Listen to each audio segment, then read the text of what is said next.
Aujourd'hui, 21 mars 2018, par la grâce de Dieu Tout-Puissant, à qui nous rendons grâce de manière infinie et intemporelle,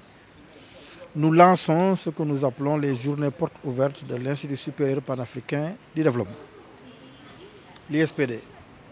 C'est un institut qui est nouvellement créé à Dakar, donc dans le cadre du champ et de l'espace académique du Sénégal en matière d'enseignement supérieur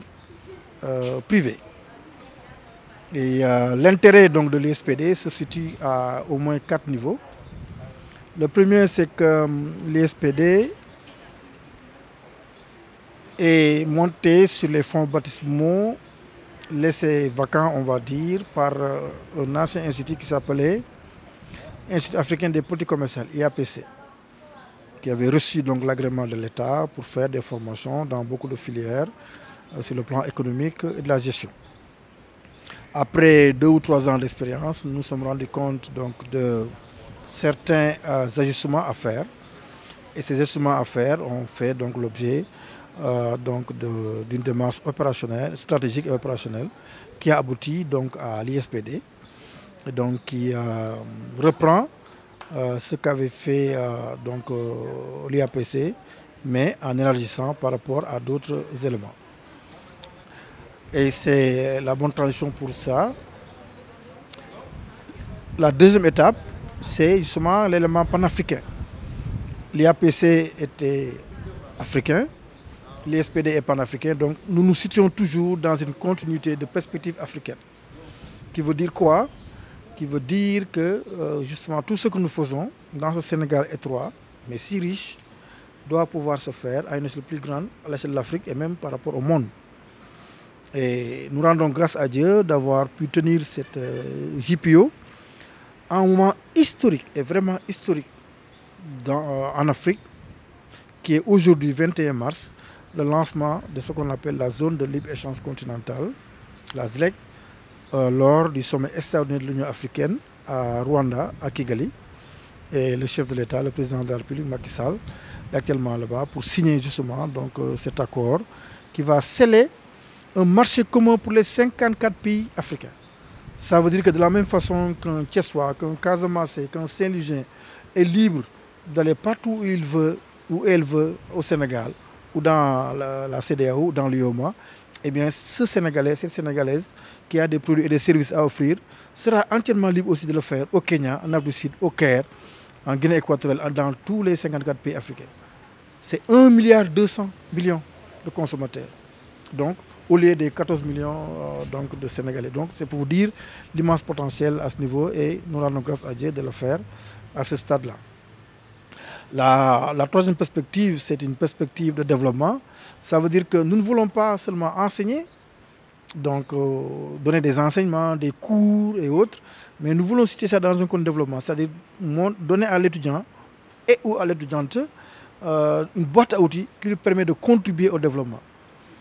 en matière de banque finance, en matière de transport logistique, en matière de gestion de projet, en matière de commerce international et en matière de diplomatie économique. En tout cas, faire en sorte qu'on aura non seulement le parchemin, mais on aura derrière toute une ingénierie, toute une logistique, tout un savoir-faire, un savoir-être et un savoir-dire qui va faire que par rapport à d'autres instituts, nous aurons cette différenciation et c'est à ce niveau-là que donc, on peut et on fera, Inch'Allah, donc le parcours, cette aventure avec les étudiants qui nous ont fait confiance et dans le cadre donc, des réglementations de l'État.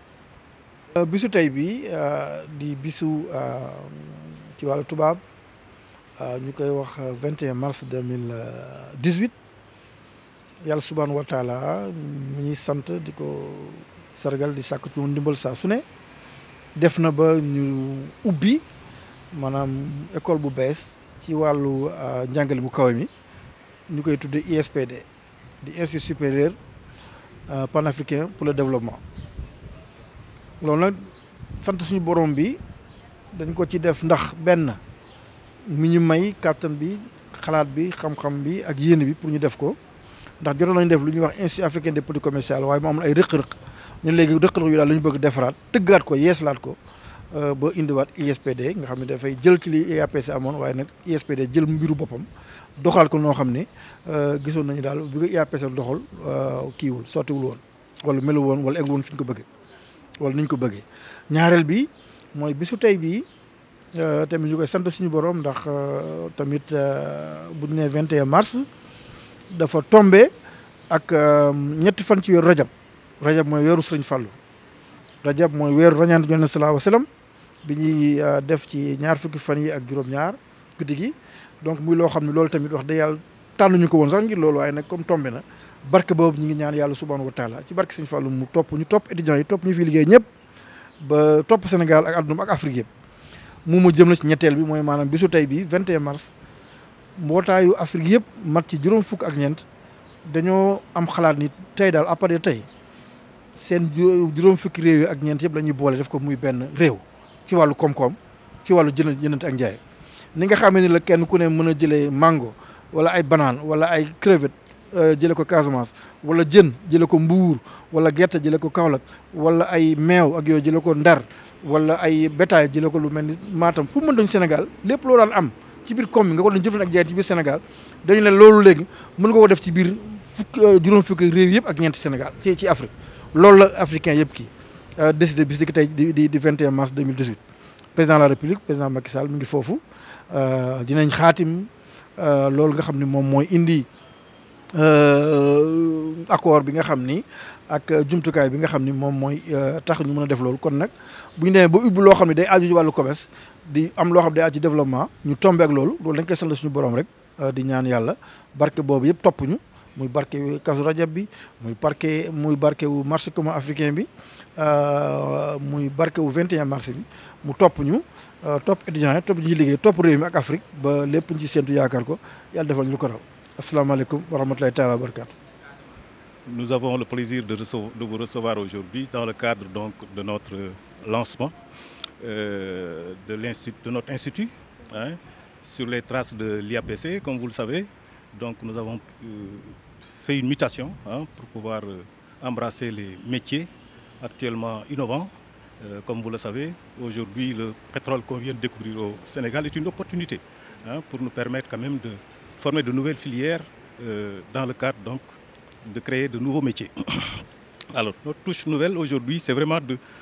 d'offrir des professionnels qui vont pouvoir travailler, répondre aux besoins des entreprises. Et ça, je pense que c'est extrêmement important. L'autre aspect, nous allons aussi nous mouler dans la dynamique actuelle, donc de faire des licences professionnelles et des BTS. Aujourd'hui, donc, c'est la journée du lancement qui tombe le 21 mars, comme vous le savez. Et je pense que tous les étudiants, les professionnels vont venir répondre à notre appel. Dans cette dynamique, nous sommes quand même appuyés et accompagnés par des partenaires internes, locaux et des partenaires extérieurs qui sont reconnus dans le monde. Et nous allons aussi assurer à nos étudiants et certains professionnels des stages et aussi leur accorder des bourses dans la mesure de nos possibilités. Je pense que ceci est extrêmement important pour permettre une meilleure intégration et une meilleure faciliter en tout cas cette intégration au niveau de notre institut. Bonjour à toutes et à tous. Joseph Diène Faye, je me nomme étudiant en transport logistique. Aujourd'hui, c'est un réel plaisir de venir au sein de ISBT, Institut supérieur panafricanisme de développement. Aujourd'hui, j'ai eu à découvrir que le professeur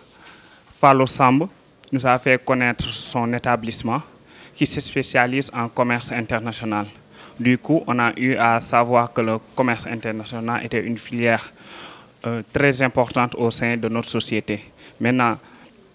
j'exhorte à tous les étudiants et étudiantes de venir au sein de cet établissement parce qu'ici, il y a de la qualité. Merci.